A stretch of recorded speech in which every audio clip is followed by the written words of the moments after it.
दुर्जन का साथ। एक जंगल में एक चंदन का पेड़ था।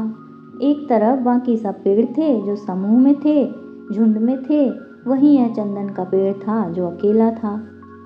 सालों तक इसी तरह से अकेले रहने की वजह से चंदन अपने अकेलेपन से परेशान हो चुका था। उसे भी अब विचार आते थे कि उसके साथ भी कोई खड़ा हो, या कम से कम उसका कोई दोस्त हो, जिससे वो इतने बड़े जंगल में खुद को अकेला ना महसूस करे। एक दिन उसने अपने सामने कुछ अंतर पर खड़े पलाश के पेड़ से कहा, तुम तो दिखने में बहुत सुंदर हो, तुम्हारे कितने सुंदर फूल हैं।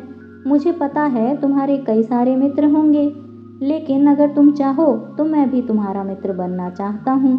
पलाश का पेड़ मुस्कुराया और बोला, हाँ हाँ, क्यों नहीं, बल्कि मुझे तुम्हें मित्र बनाकर खुशी होगी, क्योंकि तुम ज़्यादा सुंदर ना सही, लेकिन तुम्हारी खुशबू इस पूरे जंगल को महकाती है। तुम्हारी वजह से हमारे आसपास की हवा खुशनुमा रहती है और हमारा दिन अच्छा गुजरता है। पलाश की मीठी मीठी बातें सुनकर चंदन के पेड़ को बहुत अच्छा लगा। उसे लगा कि आखिरकार वह अब अकेला नहीं रहेगा और पलाश उसका सच्चा मित्र बन जाएगा। लेकिन वह कितना गलत सोच रहा था, यह उसे अपने भविष्य में पता चलने वाला था। एक दिन एक लकड़हारा पलाश के पेड़ की छाया में आराम कर रहा था। लकड़हारा काफी चिंता में दिखाई दे रहा था। पलाश ने उसे उसकी चिंता का कारण पूछा तो लकड़हारे ने उसे बताया कि वो जंगल से सूखी लकड़ियां काटकर उन्हें बाजार में बेचता है और उनसे पैसे कमाता है, और इस तरह से वह अपना घर चलाता है। लेकिन आज पूरा दिन जंगल में घूमता रहा, फिर भी उसे कोई भी सूखा पेड़ नहीं मिला जिसकी लकड़ियों को वो काट सके। आखिरकार थक कर वो यहाँ आराम करने बैठ गया। पलाश लकड़हारे की बातें सुनकर बोला, बस इतनी सी बात, माना कि तुम्हें सूखी लकड़ियाँ नहीं मिली, मगर तुम्हें कुछ कीमती लकड़ियाँ मिल जाएंगी जिन्हें बेचकर तुम्हें अच्छे खासे पैसे मिल जाएंगे, तो तुम्हारी समस्या हल हो जाएगी। लकड़हारे ने कहा, तुम कह तो ठीक रहे हो, लेकिन मुझे कीमती लकड़ियाँ मिलेंगी कहाँ से।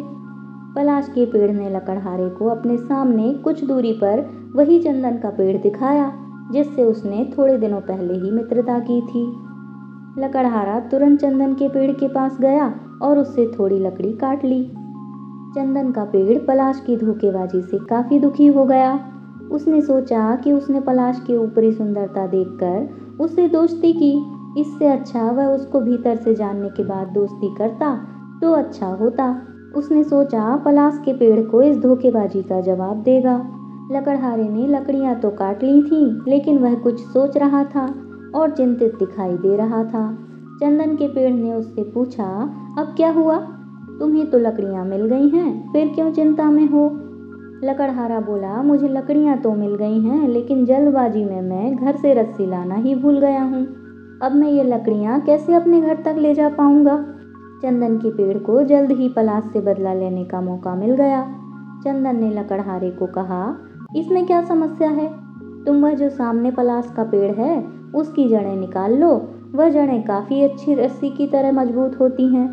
उनका इस्तेमाल करके तुम लकड़ियां बांधकर अपने घर तक ले जा सकते हो। लकड़हारा चंदन के पेड़ के दिए सुझाव से खुश हो गया और तुरंत पलाश के पेड़ को जड़ से उखाड़कर उसकी जड़ों को रस्सी की तरह इस्तेमाल करके लकड़ियों को बांधकर अपने घर लौट गया। पलाश का पेड़ जड़ से उखड़कर जब अपनी आखिरी सांसें गिन रहा था, तब चंदन के पेड़ ने उससे धोखेबाजी का कारण पूछा तो उसने बताया कि वह चंदन की खुशबू से जलता था, क्योंकि उसके फूलों की खुशबू चंदन की खुशबू की वजह से दब जाती थी और सभी चंदन की खुशबू की तारीफ करते थे बजाय उसके फूलों की खुशबू की। उस दिन से चंदन के पेड़ ने तय कर लिया कि वह किसी को भी अच्छी तरह से जाने बगैर कभी दोस्ती नहीं करेगा।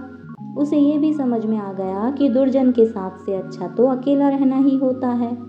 तब से चंदन का पेड़ जंगल में अकेला ही रहता है। कहानी पसंद आई तो इसे लाइक और शेयर करें, साथ में चैनल को सब्सक्राइब करते हुए जाएं। मिलते हैं कल एक नई कहानी के साथ, तब तक आप अपना ख्याल रखिए।